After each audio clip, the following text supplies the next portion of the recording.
नमस्कार। मैं हूं आपका दोस्त दुष्यंत कुमार और आप सभी का स्वागत है हमारे चैनल हॉरर वॉल्ट पॉडकास्ट पर। हम आपके लिए एक और कहानी लेकर आए हैं। अगर आप हॉरर कहानी सुनने के शौकीन हैं तो ये चैनल आपके लिए है। हमारे साथ जुड़ने के लिए चैनल को सब्सक्राइब करें। आइए कहानी शुरू करते हैं। एक राज्य में बने प्राचीन मंदिर का पिछला हिस्सा, जहां हाथ में लाल टिन लिए हुए एक पुरोहित खड़ा था। तेज बारिश के साथ बिजली चमक रही थी। पुरोहित ने आसमान की तरफ देखा। घने काले बादल, बिजली और तूफान मानो उसे किसी तरह की चेतावनी देना चाह रहे थे। पुरोहित मंदिर की तरफ बढ़ा। मंदिर के नीचे जाने के लिए सीढ़ियां बनी थी, जहां घना अंधेरा था और बाहर दो पहरेदार खड़े थे। पुरोहित पहरेदार के पास पहुंचा और उन्हें देखकर मुस्कुराते हुए बोला, ध्यान रखना बदले में। एक पहरेदार ने जवाब दिया, जी महाराज जी, आप निश्चिंत रहे। फिर हाथ में लालटेन पकड़े पुरोहित उन सीढ़ियों से होता हुआ नीचे मंदिर के तहखाने में उतर गया। अंदर घना अंधेरा था। तहखाना सदियों पुराना नजर आ रहा था। कुछ दूर आगे जाने पर पुरोहित को एहसास हुआ जैसे कोई और भी था। उस खाने में उसे दीवारों पर किसी के चलने की आहट साफ सुनाई दे रही थी। कुछ साफ नजर तो नहीं आ रहा था, मगर पुरोहित के मन में डर बैठ चुका था और घबराहट में वह कोई मंत्र जाप कर रहा था। तेजो असि तेजो मही देहि प्राणम, रक्षा भैरवी प्राणम, रक्षा भैरवी। पुरोहित मंत्र पढ़ता हुआ उस दरवाजे को खोलने की कोशिश करने लगा। अचानक उसे एहसास हुआ जैसे उसके ठीक पीछे कोई खड़ा हो, जिसकी सांसें हवा के झोंके की तरह पुरोहित के पीछे पर महसूस हो रही थी। उसने पीछे मुड़ते हुए अपनी लाल टेन ऊपर कर उसे देखने की कोशिश की और तभी विजय अपने कमरे में बैठा था। विजय, जो कि आचार्य विष्णु प्रसाद का भतीजा था और मंदिर की कई जिम्मेदारियों को संभालता था। ऊपर से तो वह धार्मिक और सेवा करने वाला नजर आता था, मगर उसकी नजर हमेशा से उन तहखाना में बंद खजाने पर रही थी। विजय ने अपने दो दोस्तों सैम और बंटी के साथ मिलकर एक प्लान बनाया। रात के घने सन्नाटे में विजय, सैम और बंटी, जिनके हाथ में तंत्र मंत्र के कुछ सामान थे। फिर विजय ने आगे बढ़ते हुए वहां खड़े गार्ड की तरफ देखा। गार्ड ने कहा, आप चिंता मत करिए, मालिक महाराज जी को कानो खान खबर नहीं होगी।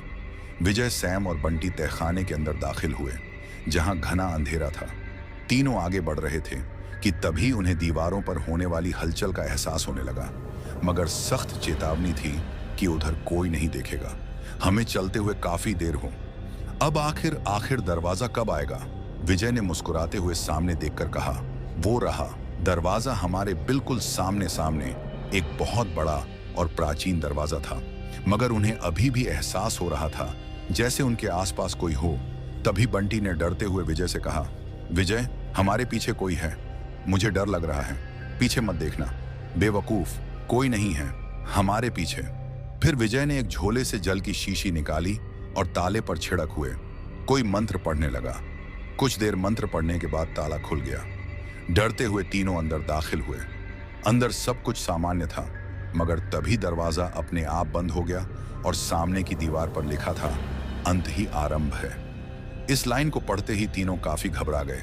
फिर विजय ने बंटी और सैम से कहा, हमें हिम्मत से काम लेना होगा, घबराओ नहीं, हमें बाहर निकलने का कोई गुप्त दरवाजा मिल ही जाएगा। और फिर विजय ने जैसे ही कमरे में रोशनी की, तीनों की आंखें फटी की फटी रह गईं। बाप रे, सोने से बने सांपों की मूर्तियां, ये तो खरबों की दौलत है यार। हम तो रब बन गए। मगर विजय अभी भी सोच में डूबा हुआ था, क्योंकि अभी भी उसे बाहर निकलने का कोई रास्ता नजर नहीं आ रहा था। वह कुछ सोच रहा था, तभी बंटी ने उनमें से एक सोने का सांप उठा लिया। मगर यह क्या, देखते ही देखते सारे सांप सचमुच के सांपों में बदल गए। बंटी ने जिसको हाथ में पकड़ रखा था, उसने बंटी के हाथ को जकड़ लिया। बेहद डर गया था, बचाओ मुझे ये दस लेगा। तभी सम्मम ने एक धारदार खंजर से सांप की गर्दन काट दी। अब सारे सांप उन तीनों की तरफ बढ़ने लगे। मौत उनके ठीक सामने थी। तभी विजय जोर से चीखा, तीसरे दरवाजे की तरफ भागो। जल्दी किसी तरह सैम, बंटी और विजय अपनी जान बचाकर तीसरे कमरे में दाखिल हुए। वहां ढेर सारे नरक कंकाल पड़े थे, जिसे देखकर बंटी ने घबराकर कहा, नर कंकालों को देखकर लगता है यहां तो पहले भी कई सारे लोग आ चुके हैं और कोई बाहर नहीं निकल पाया। कहीं हम भी ऐसा कुछ भी नहीं होगा। ये वो लोग हैं जो बाहर निकलने से पहले ही हिम्मत हार गए। हमें बस आगे बढ़ते रहना होगा जब तक सातवां तहखाना नहीं मिल जाता। असली खजाना और बाहर निकलने का रास्ता हमें वहीं मिलेगा। तीनों ओर बढ़े। अब वह एक जैसे दिखने वाले दरवाजों के सामने खड़े थे, जहां एक बड़े से पत्थर पर लिखा था, सत्य मार्ग ले जाएगा तुमको विजय के द्वार। जिसने चुना मार्ग लालच का मृत्यु मिली। उस बार तीनों लिखी हुई चेतावनी को पढ़कर घबरा गए। फिर विजय ने कहा, हमें सही रास्ता चुनना होगा, वरना हमारा हाल भी ऐसा ही होगा। सैम, बंटी और विजय एक अलग कमरे में थे। उनके सामने दो दरवाजे थे। पहला दरवाजा सामान्य था, मगर दूसरे दरवाजे के ऊपर पत्थर की खोपड़ी बनी हुई थी, जिसकी आंखें लाल रोशनी से चमक रही थीं। अपनी शक्ति का आधा हिस्सा मुझे दे दो, मैं तुम्हें सीधे सातों दरवाजे के पार पहुंचा दूंगा। सैम और बंटी यह इशारा समझ नहीं पाए, मगर विजय कुछ देर सोचने के बाद बखूबी समझ चुका था कि वह खजाने के लालच में अंधा हो चुका था। उसने अपने बैग से खंजर निकाला और सैम की गर्दन पर चला दिया। सैम देखते ही देखते जमीन पर गिरक तड़पने लगा। बंटी समझ चुका था, वह कमरे की दूसरी तरफ भागा, मगर विजय का आधा हिस्सा इस वक्त उसके दो साथी थे, इसलिए उसे अपने दोनों साथियों को मारना था। अब बारी थी बंटी की। विजय और बंटी में हाथापाई हो रही थी। बंटी गिड़गिड़ा रहा था, ये तू क्या कर रहा है विजय? मैं तेरा दोस्त हूं, मेरे साथ तू मुझे वो खजाना किसी भी कीमत पर चाहिए, उसके लिए मैं किसी की भी बलि दे सकता हूं। विजय दरवाजे के सामने खड़ा था और उसको से आवाज आ रही थी, संकल्प अनुसार तूने मुझे अपनी आधी शक्ति दान कर दी, अब तेरे लिए खुलेगा सीधा सातवां दरवाजा। फिर वह दरवाजा अपने आप खुल गया। विजय जैसे ही उस कमरे में दाखिल हुआ, उसकी आंखें फटी की फटी रह गईं। इतना खजाना, मैं सबसे अमीर आदमी, दुनिया का सबसे से अमीर हंसी आदमी।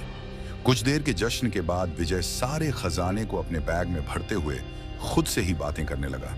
मैं यहां से सारा खजाना लेकर निकलूंगा, मगर यहां से निकलने का रास्ता है कहां? तभी उसे अंधेरे में दो साए खड़े नजर आए। ये सैम और बंटी की आत्माएं थीं। इस खजाने के लालच में तूने हमें भले ही मार दिया विजय, मगर बाहर निकलने का रास्ता हम तुझे दिखाएंगे। वो देख विजय, वह रहा रास्ता उस गुफा से होता हुआ। तू मंदिर से कुछ दूर एक जंगल में निकलेगा। तू वहीं से यह सारा खजाना लेकर बाहर निकल सकता है। अब जल्दी कर, वरना दम घुटने से तू भी यही मर जाएगा। मेरी मदद करने के लिए शुक्रिया दोस्त। इस खजाने को पाने के लिए मुझे तुम दोनों की बलि देनी पड़ी, जिसका मुझे अफसोस रहा। अब चलता हूं, अलविदा। विजय गुफा के सहारे बाहर तो निकल आया था, मगर उसे अपने चारों तरफ पड़े नर कंकाल दिखाई दे रहे थे, जिनके पास बैठकर कुछ लोग रो रहे थे। उसका बैग जमीन पर गिर गया था और वह उसे उठाने की कोशिश कर रहा था। तभी उसके सामने बंटी और समम की आत्माएं नजर आने लगी। तू सोना तो बाहर ले आया, मेरे दोस्त, पर एक जरूरी चीज अंदर ही भूल गया। बगैर उसके तू ये सोना कहीं भी नहीं ले जा सकता। मगर ऐसा क्या है जो मैं अंदर भूल गया? अरे अंदर जा और जरा ध्यान से देख, तू वहां क्या भूल आया है? सैम और बंटी की बात मानता हुआ विजय दोबारा उस गुफा में दाखिल हुआ। ध्यान से इधर उधर देख ही रहा था कि तभी उसे सोने के ढेर के पास पड़ी एक लाश दिखाई दी। विजय पागलों की तरह चीख पड़ा। यह विजय की ही लाश थी और उसकी मौत तहखाने में दम घुटने के कारण हो चुकी थी। खजाने के लालच और अपनों के साथ धोखेबाजी उसके मौत का कारण बनी। विजय अपनी ही लाश खींचता हुआ उस गुफा से बाहर निकल रहा था। उसके साथ सैम और बंटी भी अपनी अपनी लाशों का बोझ उठाए बाहर निकल रहे थे। गुफा के बाहर नर कंकालों का मरघट था, जहां कभी ना कभी तहखाने में घुसने वाले लालची लोगों की आत्माएं अपने ही नर कंकाल के पास बैठकर रो रही थी, मुक्ति का इंतजार कर रही थी। अब इन्हीं के साथ सैम, बंटी और विजय भी जमीन पर पड़े हुए अपने शरीर को घूर रहे थे। अगर आपको यह कहानी पसंद आई हो तो कृपया हॉरर वॉल्ट पॉडकास्ट चैनल को सब्सक्राइब करें। हमें कमेंट में बताएं कि आपको इस कहानी का कौन सा हिस्सा सबसे ज्यादा डरावना और दिलचस्प लगा है।